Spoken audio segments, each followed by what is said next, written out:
Welcome back, guys. In this video, we're gonna go into detail on how to rig the Carolina rig to catch barred surf perch. We're gonna go over the rod, reel, line, sinker, leader, down to the hook, what size, and a really effective bait. We will go ahead and leave chapters down below if there's specific parts of this video you wanna jump to, but right back there is a very juicy hole that needs to be hit and see how effective the Carolina rig is. And then after that, we're gonna go ahead and go over all the details on how to rig this setup.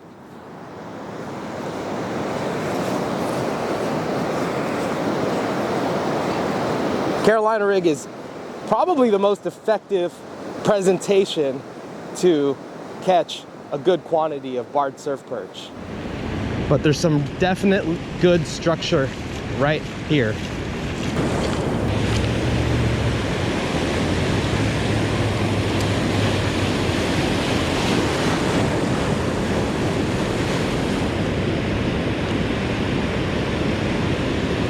There's a fish. First fish of the day. Not very big.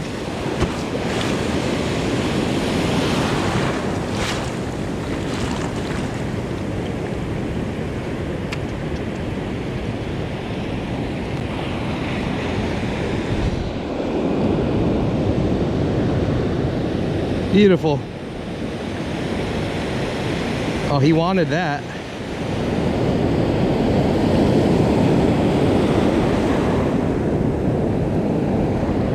All right, let's go ahead and let this guy go. See if letting this first one go brings us some more. Oh, another one. Very next cast. Very next cast right there. Also not very big. But as I mentioned, the Carolina rig is not a quality fish bait. It's a quantity fish bait. And that's not to say that the big ones won't eat it, because the big ones definitely will eat the Carolina rig. It's the right presentation. It's close to what their natural forage is. But if you're looking for a fun time catching a bunch of fish, Carolina rig's the way to do it.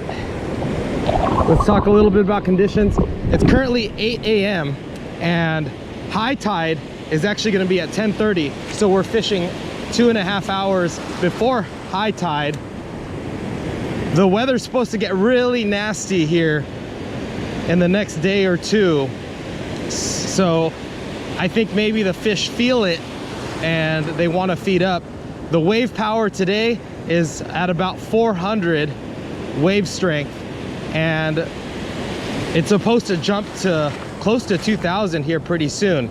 So what do you guys think? Do you guys think that fish can feel when the weather's gonna turn and they feel like they need to eat more?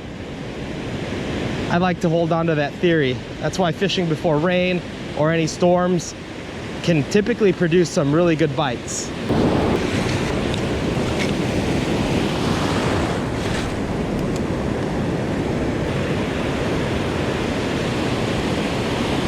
There's a good fish, much better. I think I will keep some today. Limit of barred surf perch here in California is 10 per person. Oh yeah, that's a much better one.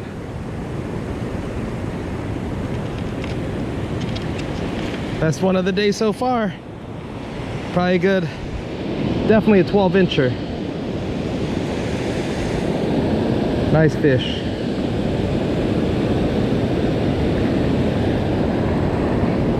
And the way that you work a Carolina rig is it stays close to the bottom and you're constantly retrieving it, and it gives your bait motion as it goes through the water, and it's swimming at just the right level for these surf perch.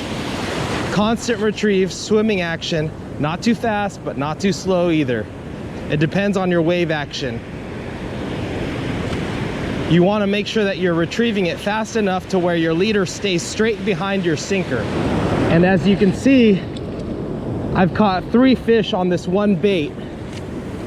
And I do have a tip for you that helps with keeping your bait on, and I'll show you that in a little bit too. Sometimes I do like to pump the rod just to give that bait a little burst of speed and makes that kicking tail really flutter.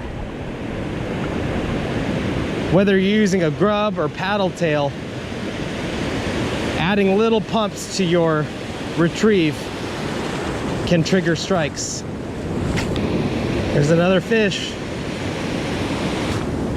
Another small guy.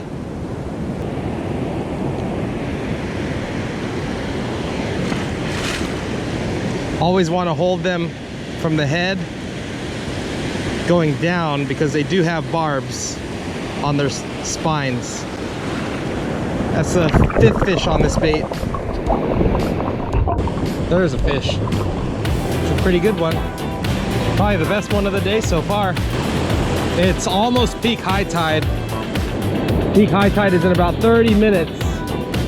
So we're at the peak of the water flow. Yep, definitely the best perch of the day so far. About the same size almost as the one earlier. Good fish. In the bag he goes. Carolina rig is just so effective because you can really get it out there even past the second breakers, and you can effectively work where these perch are living. It's a pretty good grade.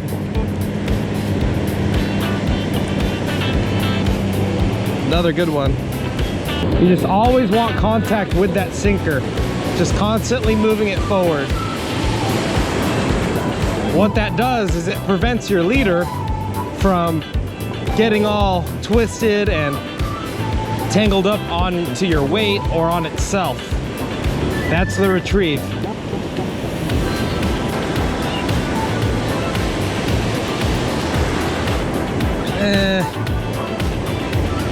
Let him go.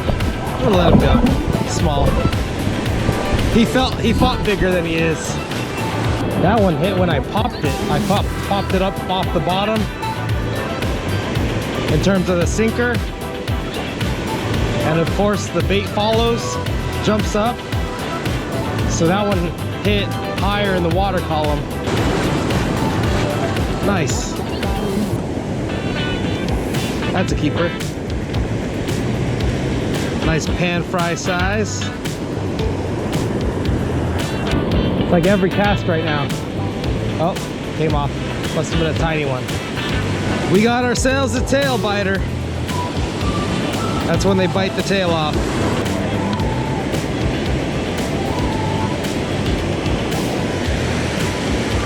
Why did you bite?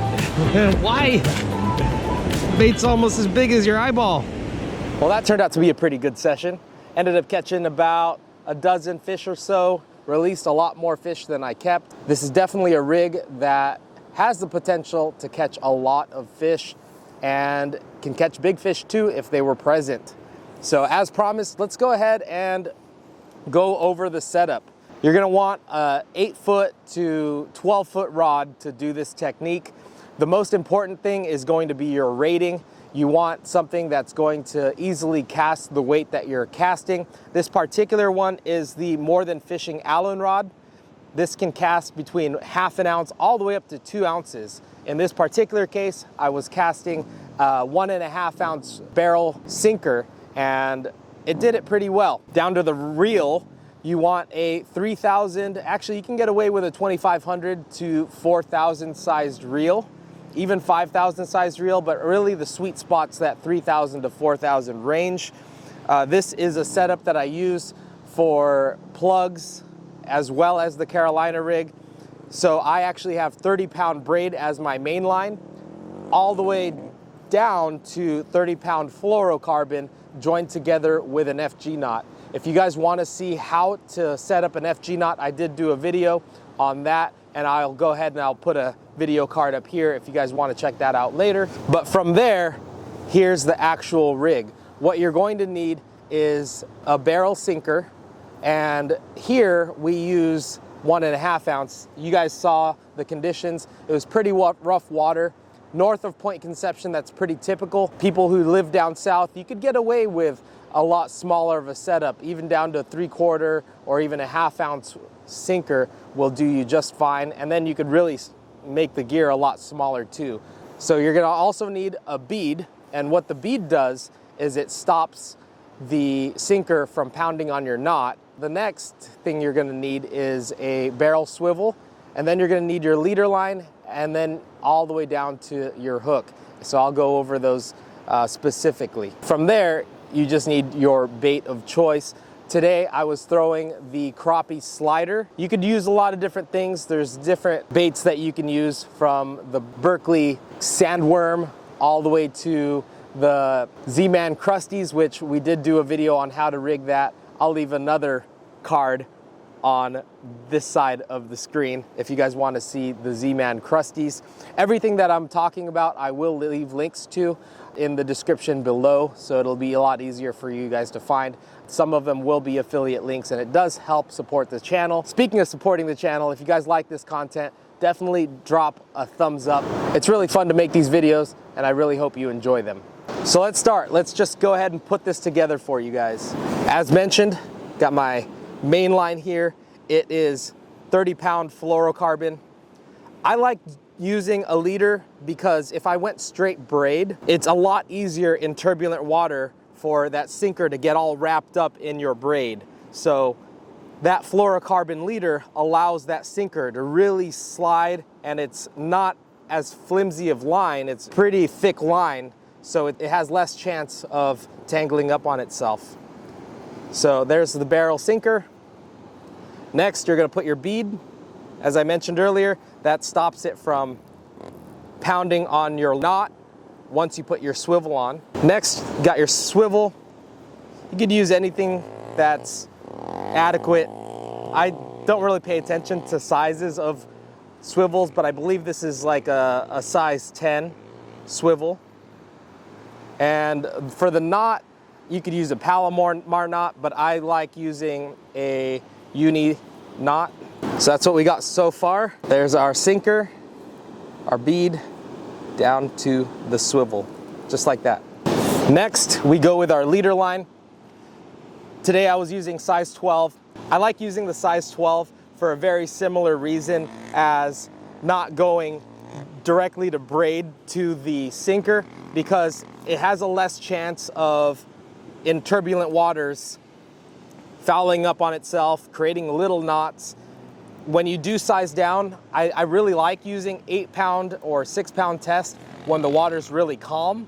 That way when the fish bites it, it just inhales it really easily without any resistance. The higher you go in terms of the line diameter, the more stiff and less natural it looks.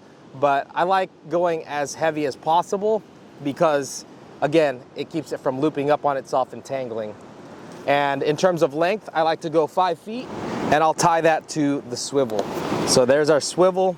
Gonna go ahead and feed that through, do our knot. I like to wet it before I cinch it down, just like that. Keeps your line nice and straight and doesn't burn it. That friction can create some heat. Next, down to the business end, the hook. And the hook is really, really important on this setup. It's really, really important that you get a straight shank hook. And by straight shank, I mean there's no bend in that eye.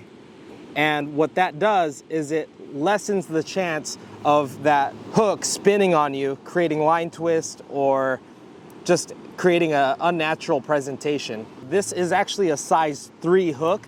A lot of people say to use a size 4 or even a size 2.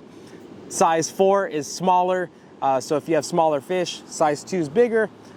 But I actually found these hooks, they're actually size 3. They're harder to find, but I did find some. Again, I'll leave that linked below. But this also has barbs on one side of the hook. So that's really, really important as well, because you're going to put a soft plastic on that and you want it to stay on. So those barbs help keep that bait on there. But I also have a little trick that I mentioned earlier while I was fishing that I'm going to show you guys that really helps that bait stay on. Now that the business end is on there nice, we're going to go ahead and put our bait on. So today I was using crappie sliders, the motor oil color. Let's go ahead and put one on here. I have something to show you guys. So there's a distinct way that this is made where the paddle tail is actually bigger on one side, and that's actually the bottom. So when it's swimming through the water, that little tail just continues to kick.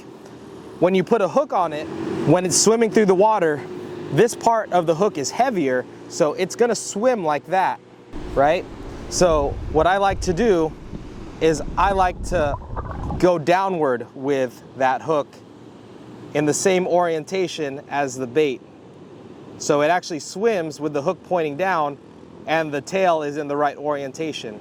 So let's go ahead and thread it on. Nothing special, but there is a line here that you can see on the bait that was created by the mold. That's the direct center of the bait there. So we're gonna use that as our guide. You can kind of put the hook down to see how far you want it down the bait. It's almost to the bottom of the bait with this size 3 hook. A size 4 hook would be a bit smaller and it would exit a little bit sooner than that. But pretty simple. We'll go ahead and thread it on, but we won't thread it on all the way. Let that hook point come out of the bottom there. And now what we're going to do is we're gonna do the secret weapon. We're gonna make sure that this bait stays on there. So we're gonna put a drop of super glue right on the barbs, and then when you slide it on, that bait is gonna stay, because these perch are notorious for just grabbing this bait and pulling it off. So now it's pretty much stuck there. And that's what it should look like when it's all done. So just to recap, got your surf rod that can cast whatever weight you're gonna be throwing. Again, you can go smaller if the water isn't as rough in your area. 3,000 to 4,000 size reel. Again, I got 30-pound braid because I plug with this thing. 30-pound leader to our sinker, our bead, and our swivel, and our leader material.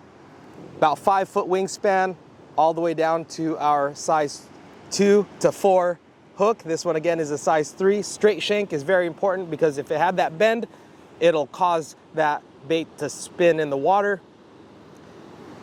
Down to whatever you're gonna be throwing, and a dab of super glue. That's the exact setup. So hopefully this helped you guys out. We were able to find the fish, and if you guys wanna see how I find the spots to fish, then you guys should definitely check out this video right here. It's one that we did quite a while ago, but we sent the drone in the air and analyzed the water and pointed out the things that I look for. I really hope that this video helps you, and that one as well. We'll catch you guys on the next episode. I appreciate you guys. Bye for now.